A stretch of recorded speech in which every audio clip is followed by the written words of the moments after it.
Hi, I'm Aleca, and the title of my project is called Void in Common Use.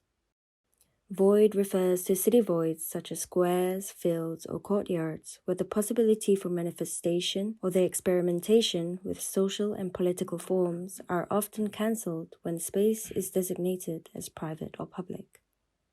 A common void can be conceived as a contemporary field type which rejects the architectural ideology of consumption and depoliticization, liberated through an alternative framework which enables usufruct, which separates rights of use and enjoyment from ownership, and is sustained through the collective maintenance and negotiation.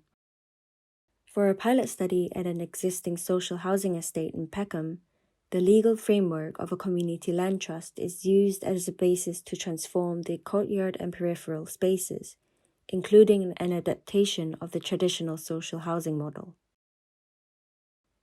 I don't live in a social house anymore. I live in a naked house. Once you get off the bus at Commercial Way, walk past Bush Park, you'll notice the ground texturing.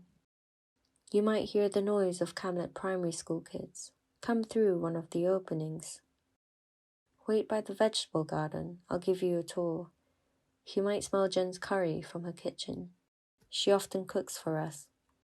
In return, we care for her kids. They're usually at Jacob's reading room. Our field used to be a factory before members requested for change. But there we planned and we built our naked house, according to our needs. Partnering with architects, we composed different interventions. It was cheaper than bespoke designs, and in the long run, the factory was rented out to break even. We share different facilities between different units, saving conventional living space for private endeavors. The field is a playground, a party, a market, an office, a void that is filled and sometimes empty.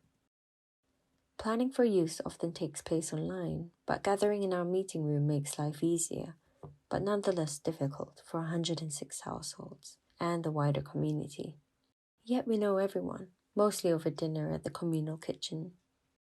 Let's continue after lunch. I want to show you something. Our CLT collaborated with universities and architects to research the history of London's void spaces, tracing their suspension of use, where manifestation of things on city voids have been gradually diminished to the point where they can't be used anymore. We oppose this conception of city voids and engage in debates and discussions about its usage. The dominant void type in London since the 17th century are squares, hence I have taken them as a key case study.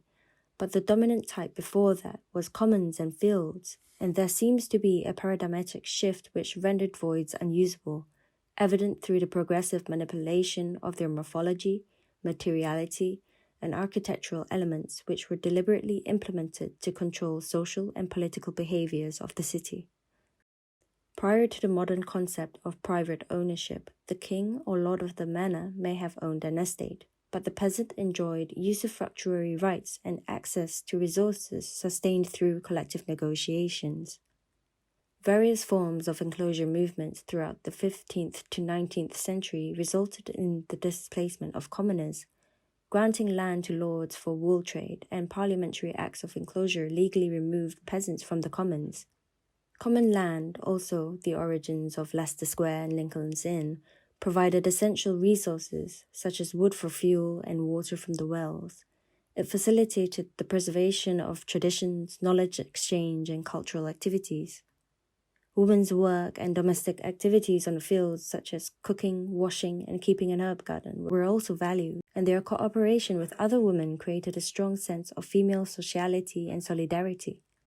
The field type was a socially ambiguous platform composed of a patchwork of rights of commoners and the new surrounding residents, where street conditions were experimented with, making the field more usable as a social space. As society transitioned from feudal to capitalist forms of property relation, the fields, redefined as an economic asset, became privatized and propped with iron railings in order to keep the populace out, to remove and inhibit any forms of activity, gatherings, and protests. Through time, with highly choreographed additions of lighting, vegetation, statues, and fountains aimed to regulate behavior and maintain social order, the square had gradually transformed from a commons and fields with usufruct to a picturesque void that can only be enjoyed visually as a place for passive leisure and entertainment.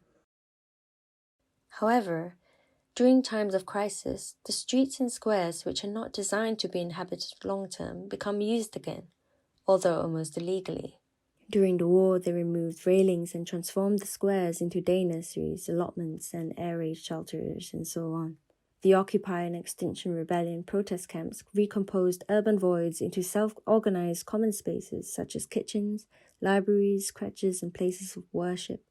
These experimentation with alternative forms of spatial occupation amidst times of crisis had transformed city voids into places of democratic deliberation and assemblies for collective discussion, reviving the communal patterns of common land in the 16th century. From the history of void spaces, it's clear that through time, the possibility for things to manifest have been lessened and lessened to the point in which spaces can't be used anymore. In my attempt to transition the square back to the field type, going through a process of subtraction and removal from the streets to the railings and screens of plantations, the square is stripped back to what I perceived as an ambivalent void that opens the city to the possibilities for diverse activation and utilization. By extrapolating from city void typologies, my project aims to reconceive urban voids as voids in common use, conceptually understood as a hybridized field type that corresponds to modern-day needs and resources. This typology is tested on an existing social housing estate in Peckham, where the legal, political, and financial framework of a community land trust is used as a tool to transform the courtyard and its peripheral spaces, enabling usufruct sustained through collective maintenance and care.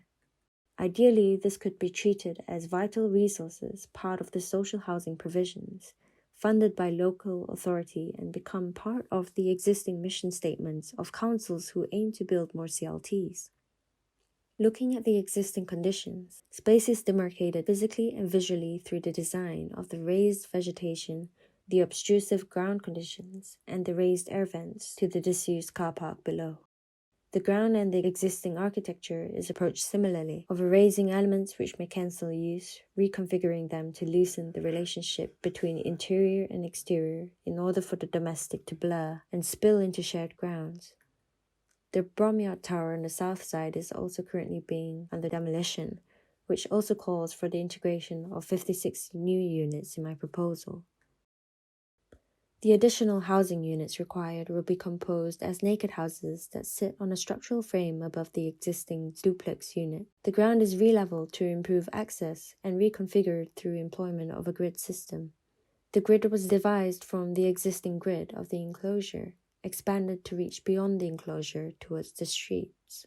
The surrounding streets are resurfaced to suggest a pedestrian zone to slow the cars down, with the east road that's currently used for car parking fully pedestrianized to improve access to Bird and Bush Park, made possible if the disused car park is refurbished. Informed by the grid, the ground pavers composed of recycled paver materials bleed in from the outside, vibrating to smaller pavers at the domestic transitory zones and towards a bigger smooth platform at the center. The grid also informs the layout of the utility system of water, drainage, electricity outlets, lighting, and structural slots, as well as the placement of new columns, which will lift the new social homes to be above the existing buildings. The naked house will be in the form of modular provisions of risers and utilities for different unit sizes to be customized later to suit future residents.